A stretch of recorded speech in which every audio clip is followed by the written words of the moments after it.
بات یہ ہے کہ اس میں یعنی وہ پورا ریلیجن کو استعمال کر رہے ہیں اور پھر ایران کے خلاف، ٹھیک ہے نا.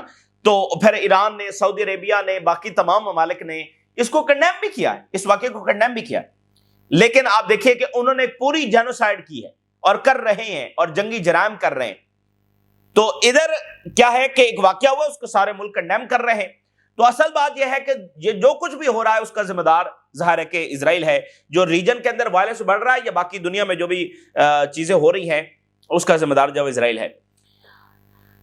اب یہ اسرائیل کہہ رہا ہے کہ our conviction جو ہے وہ has strengthened کہ Iran is one that directed the Sydney operation. اسرائیل اس بات کو بار بار دہرا رہا ہے کہ نہیں، ہم بالکل، ہمیں تسلی ہے کہ یہ ایران ہی نے اٹیک کروایا. لیکن کتنی ڈینجرس بات ہے، ایک واقعہ ہے اور ایک بہت بڑا واقعہ ہے، اس کو ایران کے اوپر ڈالا جا رہا ہے اور بار بار وہ اس بیانی کو جب پش کر رہے ہیں. نیتنیاہو یہ کہہ رہا ہے کہ اینٹی سیمیٹزم کو ڈیفیٹ کرنے کا ایک ہی طریقہ ہے، جیسے ہم اسرائیل جیسے ریئیکٹ کرتا ہے، جیسے اسرائیل جو کر رہا ہے ویسے ہی سب کو کرنا چاہیے. تو اسرائیل جو کر رہا ہے وہ تو سب کے سامنے ہے. پھر ہیرڈز نے لکھا ہے نیتنیاہو کے بیان کو، نیتنیاہو آن سڈنیز بیچ شوٹنگ. نیتنیاہو نے یہ کہا کہ آسٹریلیا کی جو پالیسی ہے پورز فیول آن اینٹی سیمیٹک فائر. اب آپ دیکھیں نا، یہ بڑی اہم بات ہے. ایک پوری گریٹ گیم ہے نا جو اس میں جاری ہے فلسطینی تنازع کے حوالے سے. یعنی وہ کیسے اسرائیلی لابی کام کیسے کرتی ہے، تو ایسے ہی نیریٹیوز کے ذریعے کام کرتی ہے نا. اس نیریٹیو کو سمجھنا بڑا امپورٹنٹ ہے. اب آسٹریلیا کیا ایسا کر رہا ہے، یعنی اب آپ دیکھیں گے وہ آسٹریلیا کی گورنمنٹ کو ہی ذمہ دار ٹھہرا رہا ہے جو اینٹی سیمیٹزم کے لیے. کتنی خوفناک بات ہے. او بھائی، آسٹریلیا کی گورنمنٹ کا کیا تعلق ہے اور آسٹریلیا کی گورنمنٹ کی کیا ایسی پالیسی ہے جس سے اینٹی سیمیٹزم بڑھ رہا ہے؟ کیونکہ آسٹریلیا نے فلسطینی ریاست کو تسلیم کر لیا. تو آپ کو یاد ہے آسٹریلیا کے پرائم منسٹر نے فلسطینیوں کی بات کرنا شروع کی تو پھر اچانک سے خاموشی چھا گئی. تو وہ کہہ رہا ہے آسٹریلوی پالیسی. بھائی آسٹریلوی پالیسی کیا، کچھ بھی نہیں ہے. مطلب ادھر تو OIC کنٹریز جب کنڈیم کر رہے ہیں تو وہ الزام آسٹریلیا کی گورنمنٹ کے اوپر لگا رہا ہے کہ ان کی جو پالیسی ہے. تو اسرائیل جب وہ ویسٹ کے اندر صرف اس بیانی کو پش کر رہا ہے کہ تم نے فلسطینیوں کو تسلیم کیوں کیا ہے، اس کی وجہ سے یہ واقعات جو ہو رہے ہیں. حالانکہ اصل بات کیا ہے وہ سب کو پتا ہے، کیونکہ اسرائیل نے جو جنگی جرائم کیے ہیں، جو بھی اس نے 2 سال میں کیا ہے، اس کے بعد ہی جو واقعات دنیا میں ہونا شروع ہیں، اس کے بعد یہ واقعات جب وہ بڑے ہیں. ٹھیک ہے، تو بہرحال یہ 2 چیزیں. تو فاکس نیوز نے یہ رپورٹ کیا ہے کہ a high level American source for the Fox News Network told کہ if the attack in Australia was directed by Iran then Israel has full American legitimacy to strike Iran. اگر یہ ثابت ہو جاتا ہے کہ ایران نے یہ حملہ کروایا ہے تو پھر اسرائیل کو یہ مکمل لیجیٹیمیسی ہوگی کہ وہ ایران پر حملہ کر دے.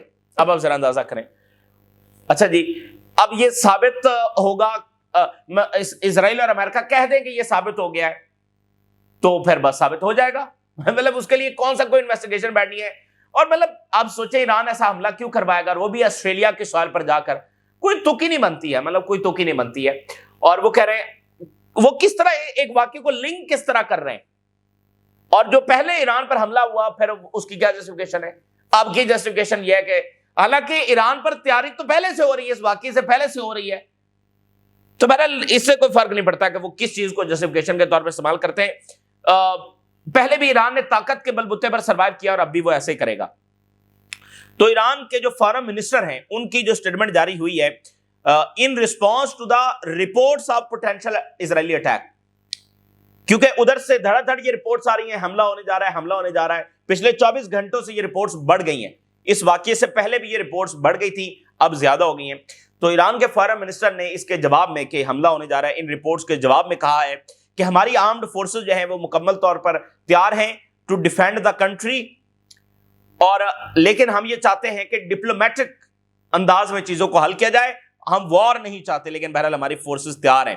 اور انہوں نے کہا کہ یہ اسرائیلی میڈیا جو بار بار یہ رپورٹس جب جاری کر رہا ہے کہ حملہ ہونے جا رہا ہے، حملہ ہونے جا رہا ہے، یہ ایک سائیکولوجیکل وار بھی ہے اور وہ چاہتے ہیں کہ ایران جب ایک مسلسل فیئر کے اندر رہے، ایران کے لوگ ہر وقت ایک خوف کے اندر رہیں کہ اب اسرائیل حملہ کرنے جا رہا ہے، اب اسرائیل حملہ کرنے جا رہا ہے. اور ویسے بھی آپ دیکھیے جس ملک پر یعنی جنگ میں جا رہا ہو وہاں پر انویسٹمنٹ نہیں ہوتی، یہ ساری چیزیں بھی ہوتی ہیں. تو مسلسل ایک سائیکولوجیکل وار اور ایک خوف برقرار رکھنا چاہتا ہے جس میں وہ ناکام ہوگا. وہ تو جب حملہ ہو چکا تھا تب بھی ایران کے لوگ جب وہ روٹین میں اپنا کام کاج کر رہے تھے. سو ہی ایمفسائزڈ کہ ایران جو ہے وہ مکمل طور پر پریپیئرڈ ہے فار اینی کانفلکٹ. نہ صرف فورسز بلکہ لوگ بھی ہائیسٹ لیول پر تیار ہیں. اور انہوں نے کہا کہ یہ جتنی ملٹری فورس استعمال کر لیں یہ لوگوں کی ول جو ہے وہ نہیں توڑ سکیں گے. اس کے ساتھ جو امپورٹنٹ خبر آ رہی ہے، ایران کے فارن منسٹر جو ہے وہ رشیا کے دورے پر روانہ ہو رہے ہیں. بڑا غیر معمولی دورہ ہوگا اس سارے ماحول کے اندر. اور نہ صرف رشیا بلکہ وہ بیلاروس کا دورہ بھی کرنے جا رہے ہیں.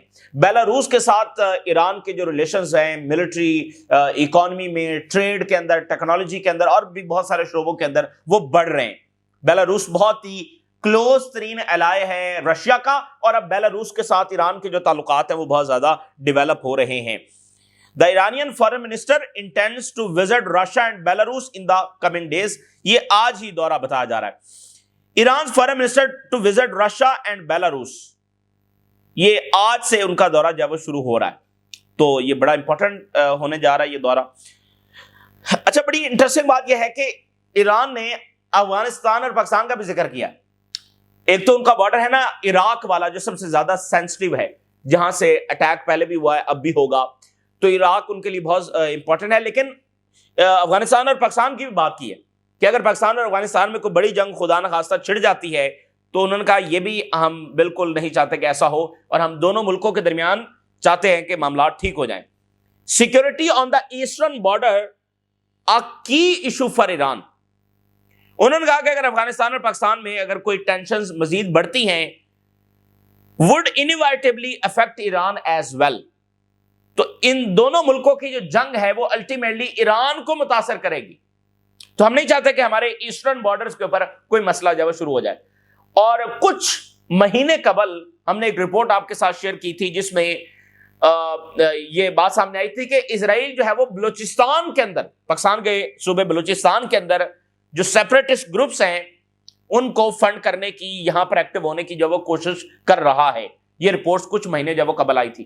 تو اس کا ایک مقصد یہ بھی ہے کہ یعنی ایران کا جو ایسٹرن بارڈر ہے وہاں پر بھی وہ ایکٹیو ہونا چاہ رہا ہے. عراق میں تو وہ موجود ہیں ہی ہیں، تو اس بارڈر کے اوپر بھی وہ ایکٹیو جب ہونا چاہ رہا ہے. تو ایران نہیں چاہتا کہ افغانستان اور پاکستان کے درمیان کوئی ایشوز جب وہ آگے بڑھے، لیکن مسائل تھوڑے سینسٹیو ہیں. اچھا، سمندروں میں ایک عجب فینومنا دیکھا جا رہا ہے. ٹینکرز اور کارگو شپس، اسلحہ بردار جہاز، ان کو قبضے میں لیا جا رہا ہے، ان کو اٹیک کیا جا رہا ہے. ایک بڑا جو سینسٹیو نوعیت کا واقعہ پیش آیا، ویری سینسٹیو.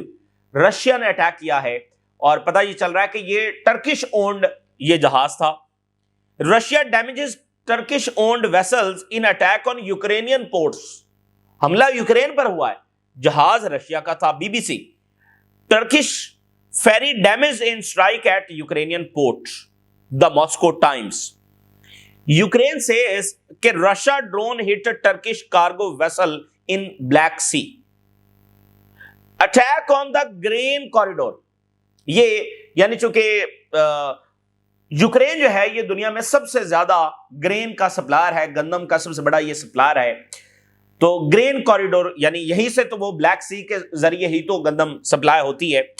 سو گرین کوریڈور کے اوپر اٹیک ہوا ہے. یہ دنیا کے لیے بھی کوئی اچھی خبر نہیں ہے. رشیا ہٹس ٹرکش ویسلز ان دی بلیک سی. آغاز کس نے کیا ہے؟ یوکرین نے.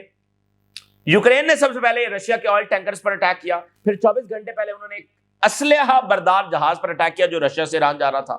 اس سے پہلے آئل ٹینکر. تو آغاز یوکرین نے کیا. تو اب آپ صرف مائنڈ سیٹ دیکھیے ویسٹ کا، جو اپنے منہ سے کہتا ہے کہ یوکرین جیت نہیں سکتا. آپ سوچئے مطلب یہ کیا مائنڈ سیٹ ہے کہ یوکرین جیت نہیں سکتا، خود اپنے منہ سے کہتے پھرتے ہیں. پھر کیوں اس کو لڑوائے جا رہے ہیں، کیوں اس کو لڑوائے جا رہے ہیں؟ صرف نومبر کے اندر 25,000 یوکرینین فوجی جب مارے گئے اور 1 ملین سے زیادہ کیجویلٹی یوکرین کی ہو چکی ہیں. پھر یوکرین کو مسلسل کیوں لڑوایا جا رہا ہے جب وہ فاتح ہی نہیں ہو سکتا ہے؟ دیکھیں نا کتنی برہم دنیا کی سیاست ہے. تو اب یہ انہوں نے ایک نیا دروازہ کھولا، یوکرین سے حملہ کروا دیا آئل ٹینکرز کے اوپر. تو اب یہ ایک سن فلاور آئل لے کر یہ جہاز جا رہا تھا اور اس میں 11 ٹرکش سٹیزنز آن بورڈ تھے. 11 ٹرکش سٹیزنز اس میں موجود تھے. تو یہ جو ٹینکرز کے اوپر، جہازوں کے اوپر اٹیکس ہیں، یہ گلوبل اکانومی کے لیے بھی اچھے نہیں ہیں. ٹینکرز ہیں بڑے مہنگے ہوتے ہیں, بڑے کاسٹلی ہوتے ہیں, تو ان کو ڈسٹرائے ہونا ان کا جو ہے وہ بڑا گلوبل اکانومی کے لیے بھی اچھا نہیں ہے. اچھا, ادھر یوکرین کہہ رہا ہے کہ ہم نے ڈیپ انسائڈ پریسائز اٹیک جو رشین ٹیریٹری میں کیا ہے, یعنی وہ معاملے کو بڑھانے کی کوشش کر رہے ہیں جب یہ پیس ٹاکس چل رہی ہیں. رشیا کیا جواب آیا ہے؟ اس سے پہلے برطانیہ نے جنگ کی تیاری, نیٹو چیف نے کہا جنگ رشیا سے لڑنے کے لیے تیار ہو جاؤ. اس پر رشیا نے سٹیٹمنٹ جاری کی ہے اور انہوں نے کہا کہ جو نیٹو چیف ہے وہ ڈز ناٹ انڈرسٹینڈ کہ جب وہ ورلڈ وار کے بارے میں سٹیٹمنٹ جاری کرتا ہے, یعنی براہ راست جنگ کی باتیں جاری کرتا ہے, تو وہ اس کو یہ پتہ ہی نہیں ہے کہ وہ بات کیا کر رہا ہے, اس کو اندازہ ہی نہیں ہے کہ وہ کس خوفناک صورتحال کے بارے میں بات کر رہا ہے. مطلب عالمی جنگ کے بارے میں بات کرنا, اس کو دعوت دینا, اس کو اندازہ ہی نہیں ہے کہ وہ بات کیا کر رہا ہے, اس کا مطلب کیا ہوگا. روتے جو ہے اس کی statements to prepare for direct war یہ ریفلیکٹ کرتی ہیں کہ یہ جو جنریشن ہے یہ بھول چکی ہیں the meaning of world war 2. بڑی سادہ سی لیکن امپورٹنٹ بات انہوں نے کی ہے. انہوں نے کہا کہ یہ اب نیٹو چیف کا کہنا کہ رشیا کے ساتھ جنگ کی تیاری کی جائے, تو آج کی جو جنریشن ہے وہ یہ بھول چکی ہے کہ ورلڈ وار 2 کا مطلب کیا تھا, یعنی اس میں کتنا نقصان ہوا, کتنی جانیں گئی, کتنا وہ بروٹل ٹائم تھا. دیکھیں نا کتنا بروٹل ٹائم تھا, کروڑوں لوگ لقمہ اجل بن گئے اور بہت خوفناک صورتحال تھی. تو اس نے کہا کہ اس کو پتہ ہی نہیں ہے کہ یہ کیا بات کر رہا ہے, یہ ورلڈ وار 2 کے میننگ کو بھول چکا ہے. میں ورلڈ وار 2 کی کتنی بڑی قیمت انسانیت نے چکائی ہے, اور یہ ایک اور تیسری عالمی جنگ کو دعوت دینے کی جب وہ بات کر رہا ہے, اس کو اندازہ نہیں ہے کہ یہ اپنے منہ سے کیا باتیں کر رہا ہے. تو ایرانین میڈیا نے لکھا ہے کہ tension in side Yemen in line with Israel's plot to disintegrate West Asia.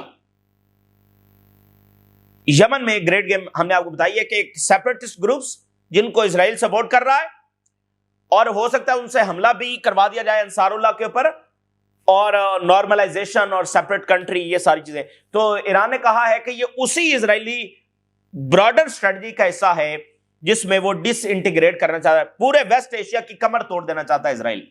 یہی اسرائیل کر رہا ہے. دیکھیں اسرائیل کی بنیادی ڈاکٹرائن یہی سمجھ آ رہی ہے کہ ملکوں کو جنگوں میں گھسیٹ کر اتنا ان کو تباہ کر دو. سیریا کی کوئی حالت ہے جنگ کرنے والی؟ عراق کسی جوگے بچا ہے جنگ کرنے کے لیے؟ تو لیبنان کو, یمن کو, ایران کو. ایک تھیری یہ بھی ڈسکس کی جاتی ہے, اس کو پہلے ہم نے 2-4 مرتبہ بیان کیا ہے, کہ عربز کو باقاعدہ اسرائیل نے ڈریگ کیا جنگوں میں, تاکہ چونکہ اسرائیل اس وقت پاورفل تھا, اس کو پتا تھا کہ اس کی صلاحیت زیادہ ہے, ان کے پاس وہ ویپنز نہیں ہیں, تو اسرائیل نے باقاعدہ ان کو ڈریگ کیا اپنے ساتھ جنگ کے لیے, تاکہ ان کی کمر توڑ دی جائے, ان کو اتنا کمزور کر دیا جائے کہ یہ اگلی کئی دہائیاں ہل نہ سکے. تو یہی کچھ ہمیں نظر آتا ہے. جارڈن اور مصر کہاں گئے, مطلب جنگیں لڑی ہیں اسرائیل کے ساتھ, اور آج پچھلی کئی دہائیوں سے ان کی حالت کیا ہے. جارڈن اب اسرائیل کی طرف جانے والے میزائل روکتا ہے, سوچے نا, اور باقی کسی کے پاس کوئی طاقت نہیں بچی. تو یعنی یہی اسرائیل کی اسٹریٹجی جب وہ نظر آتی ہے کہ وہ پورے ویسٹ ایشیا کی کمر توڑ دینا چاہتا ہے مسلسل جنگوں سے. اچھا, یورووین جو ہے اس میں اسرائیل کو شامل کیا گیا ہے, اور دیکھیں یہ معمولی واقعہ نہیں ہے, یہ بتاتا ہے کہ ویسٹرن گورنمنٹس کو کوئی فرق نہیں پڑتا اسرائیل نے جو کیا, اور وہ پوری طرح سے اس میں شامل ہیں. مطلب آپ سو کہتے رہے جنگی جرائم کیا ہے اسرائیل, بہت ایول ہے اسرائیل, فلانا ہے, ان کو کوئی فرق نہیں پڑتا ہے. انہوں نے ایک ایونٹ سے بھی اس کو نکالنا مناسب نہیں سمجھا ہے. تو وہاں پر اب ایک تحریک ہے, بہت سارے ملک جو ہے وہ وڈرا کر رہے ہیں, اور جو آرٹسٹ ہے وہ وڈرا کر رہے ہیں, اور ایک نیا فینومنا یہ ہے کہ جو ونرز ہیں وہ اپنی ٹرافیز واپس کر رہے ہیں. یورووین کے 1994 کے جو ونر ہیں to return trophy to over Israel participation, اسے بھی کوئی فرق نہیں پڑے گا. اتنی بڑی, اب دیکھیں یہ نا پورے 2 سال جو ہے نا یہ بڑی مطلب تاریخ ہے کہ پوری دنیا کی پبلک نکلی ہوئی ہے, ایک چیز ڈیمانڈ کر رہی ہے, وہ نہیں دی گئی. یہ دنیا کی تاریخ میں پہلی بار ہوا ہے کہ پوری دنیا کی پبلک نکل آئی ہے اور ایک چیز کی ڈیمانڈ کر رہی ہے, وہ نہیں دی گئی. اسرائیل کے خلاف کوئی عملی اقدام جو ویسٹ نے نہیں اٹھایا. تو ادھر جو ہے وہ ویسٹرن جرنلسٹ کو باقاعدہ اسرائیل جب وہ انٹیمیڈیٹ کر رہا ہے ویسٹرن جرنلسٹ کو, اور ان کو عجیب و غریب ان کے ساتھ سلوک کیا جاتا ہے, اب یہ ہیرڈز نے لکھا ہے کہ German journalist covering Gaza and Israel decry embassies atmosphere of intimidation. ان کو باقاعدہ وہاں پر بٹھا کر ان کے ساتھ عجیب و غریب سلوک جو وہ کیا جاتا ہے. says it is a pattern of pressure put on journalists covering Israel's war in Gaza. یہ مطلب ان کو ایمبیسی میں ویزے کے درمیان ان کو بہت برا سلوک ان کے ساتھ یعنی انٹیمیڈیٹ کیا جاتا ہے, ہراساں کیا جاتا ہے, دھمکایا جاتا ہے, پریشر ڈالا جاتا ہے تاکہ وہ اسرائیل کی مرضی کی رپورٹنگ کرے. Spearheaded by Israel ambassador to Germany. German journalist نے بتایا ہے کہ یہ اس میں باقاعدہ جو اسرائیلی ایمبیسڈر جرمنی میں بیٹھا ہوا ہے وہ پوری طرح سے اس کو مانیٹر کر رہا ہے. ایسی بدماشی بہرحال اسرائیل کی. لیبنان میں وہیکلز کے اوپر اٹیک ہوا ہے. Martyrs and injuries in Israeli strikes on civilian vehicles in southern Lebanon. اور ویسٹ بینک میں بہت بڑے اٹیکس اسرائیلی سیٹلرز نے کیے ہیں. Israeli settlers attack Palestinian village in West Bank wounding 9. کتنا یہ مطلب تکلیف دہ بات ہے کہ گھروں میں ولیجز میں گھس کر ان کو مارا جاتا ہے ان کی فیملیز بچوں کے سامنے. اور ایک بڑا ہارفک واقعہ یہ پیش آیا ہے کہ ایک اور فلسطینی نوجوان فلسطینی اس کی ڈیتھ ہو گئی ہے اسرائیلی کسٹڈی کے اندر ٹارچر کی وجہ سے. آپ ذرا اندازہ لگائیں کہ ٹارچر سے اس کو مار دینا, جان سے ہی مار دینا, کتنا ٹارچر کیا ہوگا. اس سے پہلے ٹارچر کی بڑی بڑی رپورٹس آتی ہیں. مطلب اس سے پہلے 21 ایئر اولڈ فلسطینی 8-10 دن قبل جب وہ اسرائیلی جیل کے اندر مارا گیا ٹارچر کی وجہ سے. اب ایک اور نوجوان فلسطینی ٹارچر سے اس کو جان سے ہی مار دیا. کتنا ٹارچر اس پر کیا ہوگا. یہ فلسطین کی جو داستان ہے یہ بڑی ہولناک داستان ہے. ادھر ٹرکی سے خبر یہ ہے کہ ٹرکی اپنی ایفرٹس کو بڑھا رہا ہے F-35 کو حاصل کرنے کے لیے. ٹھیک ہے نا. Turkey and United States are discussing American sanctions and obstacles preventing accession to the F-35. تو یہ ایک بڑی خبر ہے کہ ٹرکی اور یہ اس میں تیزی آ گئی ہے. لیکن ادھر یونان جس کے پیچھے اسرائیل ہے پورا ان کا الائنس ہے. Greece urged to quickly request US approval for F-16 upgrades. ایک خبر یہ ہو گئی کہ وہ تیزی کے ساتھ چاہ رہا ہے کہ اس کا F-16 جو ہے وہ اس کو اپ گریڈ کر دیا جائے, امریکہ اس کے منظوری دے. اور دوسری خبر First delivery of F-35 stealth fighters to Greece expected in late 2028. اب آپ یہ دیکھیے 2027, 2028, 2029. 2027 میں خبر یہ ہے کہ چائنا تائیوان کے اوپر اٹیک کر دے گا. 2027 میں خبر یہ ہے کہ جو امریکہ ہے وہ نیٹو سے نکل جائے گا. 2028-29 تک پیوٹن نے کہہ رکھا ہے کہ ہو سکتا ہے ہماری براہ راست جنگ ہو جائے. نیٹو چیف نے کہا کہ اگلے یعنی 27, 28, 29 تک ہماری رشیا کے ساتھ جب جنگ ہو سکتی ہے. ٹھیک ہے نا. تو یہ سارا یعنی 2028 تک ٹرکی کا جو اپنا جیٹ ہے وہ تیار ہو کر سامنے جب وہ آ جائے گا. یعنی بہت ساری چیزیں 27, 28 اور 29 کے حوالے سے بار بار بیان ہو رہی ہیں. تو سوچئے کہ دنیا 27, 28, 29 تک کتنی تبدیل ہو چکی ہوگی. یہ ملٹرائزیشن جو اتنی تیزی کے ساتھ تائیوان جو وہ $40 بلین کا پروجیکٹ لے کر آ گیا. خود گریس جو وہ بہت بڑا ڈیفنس بجٹ اپنی ہسٹری کا سب سے بڑا ڈیفنس بجٹ سامنے لے کر آ رہا ہے. جرمنی اپنی ہسٹری کا سب سے بڑا ڈیفنس بجٹ لے کر سامنے آ رہا ہے. یورپ دوبارہ ری آرمنگ کر رہا ہے. تو یعنی دنیا کا کتنا بیلنس آف پاور تبدیل ہو چکا ہوگا. ادھر ٹرکی بھی F-35 لے کر بیٹھا ہوگا, ادھر یونان بھی لے کر بیٹھا ہوگا, ادھر ہو سکتا ہے ایران Su-35 لے کر بیٹھا ہو, ادھر مصر ہو سکتا ہے دوسرے جیٹ سے لے کر بیٹھا ہو. تو یعنی ملٹرائزیشن اوورآل دنیا میں بڑھ رہی ہے. یہ پورا شفٹ ہے نا. یہ سارے ملک مطلب پہلے بھی انہوں نے یہ تو ایکوائر نہیں کیا جو اب وہ تیزی کے ساتھ ایکوائر کر رہے ہیں. تو اگلے 2-3 سالوں میں حالات اور زیادہ خراب ہوں گے اور زیادہ ملٹرائزیشن ہوگی. اور یہ دنیا کے لیے اچھی خبر نہیں ہے. یہ سارا پیسہ جو ہے وہ سوشل پروگرام سے نکال کر ہر ملک جو وہ اپنے ملٹری کے اوپر اور ڈیفنس کے اوپر جو وہ لگا رہا ہے.